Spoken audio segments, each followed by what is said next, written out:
ಏನು ನಮ್ಮ ಪಂಚಾಯತ್ ವ್ಯಾಪ್ತಿಯಲ್ಲಿ ಕೇಂದ್ರ ಸರ್ಕಾರದಿರ್ಬೋದು, ರಾಜ್ಯ ಸರ್ಕಾರದಿರ್ಬೋದು, ನರೇಗಾ ಯೋಜನೆ ಅಡಿಯಲ್ಲಿ ಎಲ್ಲ ಪಂಚಾಯತ್ ವ್ಯಾಪ್ತಿಯ ಎಲ್ಲ ಗ್ರಾಮಗಳಲ್ಲಿ ಕಾಮಗಾರಿ ಗುಚ್ಚ ತಯಾರಿಸಿ ಕಾಮಗಾರಿ ಗುಚ್ಚದಲ್ಲಿರ್ತಕ್ಕಂಥ ಎಲ್ಲ ಕಾಮಗಾರಿಗಳು ಆಗಿದೆ ಇಲ್ಲ ಅಂತಕ್ಕಂಥದ್ದನ್ನ, ಸರಿ ಇದೆ ಇಲ್ಲ ಅಂತಕ್ಕಂಥದ್ದನ್ನ ಪರಿಶೀಲನೆಗೋಸ್ಕರ ಒಂದು ಆಡಿಟ್ ಮಾಡಬೇಕಾಗ್ತದೆ.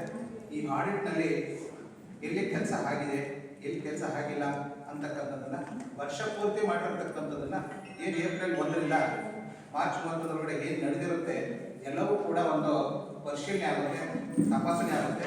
ಲೆಕ್ಕ ತಪಾಸಣೆ ಆದ ನಂತರ ಸರಿ ಇದೆ ಇಲ್ಲ ಅಂತಕ್ಕಂಥ ಪಾರದರ್ಶಕತೆ ದೃಷ್ಟಿಯಿಂದ ಸಾರ್ವಜನಿಕರಿಗೆ ತಿಳಿ ಹೇಳಬೇಕು. ನಾವು ಕುಂಡಿಸಿ ಇದು ಹೌದಾ ಅಲ್ವಾ ಅಂತ ಬಿಟ್ಟು ಮಾಡಬೇಕು ಅಂತ ಸರ್ಕಾರ ಮಾಡಿರ್ತಕ್ಕಂಥ ಒಂದು ನಿಯಮಗಳನ್ನ ಮುಖಾಂತರ ಮಾಡಿಸೋದು ಒಂದು ಸರ್ಕಾರದ ಒಂದು ಇದಾಗಿದೆ, ಉದ್ದೇಶವಾಗಿದೆ.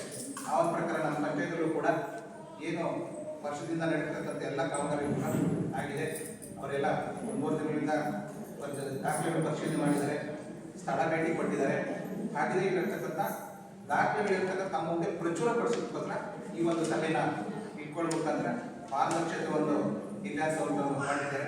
ಆ ಒಂದು ದೃಷ್ಟಿಯಲ್ಲಿ ಇವತ್ತಿನ ಏನು ಮಾಡಿದ್ದಾರೆ, ತಪಾಸಣೆ ಮಾಡಿದ್ದಾರೆ, ಮಾಡಿರ್ತಕ್ಕಂಥ ಎಲ್ಲವೂ ಕೂಡ ತಮ್ಮ ಮುಂದೆ ನಮ್ಮ ಪ್ರಕಾಶರು ಪ್ರಚುರಪಡಿಸ್ತಾರೆ. ಅದನ್ನು ಸಾವಧಾನವಾಗಿ ಕೇಳಿ, ಏನಾದರೂ ಅಲ್ಲಿ ಕೇಳ್ತಕ್ಕಂಥ ಇದರಲ್ಲಿ ಏನಾದರೂ ದೋಷ ಇತ್ತು, ಲೋಪ ಇತ್ತು, ಅವ್ರನ್ನು ಮತ್ತೆ ನೀವು ಕೇಳ್ಬಿಟ್ಟು ತಮ್ಮ ಡೌಟನ್ನು ಕ್ಲಿಯರ್ ಮಾಡ್ತಾರೆ. ಆ ಒಂದು ಕೇಳಿ ಅವರು ಈ ನಿಮ್ಮ ಮುಂದೆ ಪ್ರಚುರಪಡಿಸ್ತಾರೆ. ಪ್ರಕಾಶ್ ಎಲ್ಲರಿಗೂ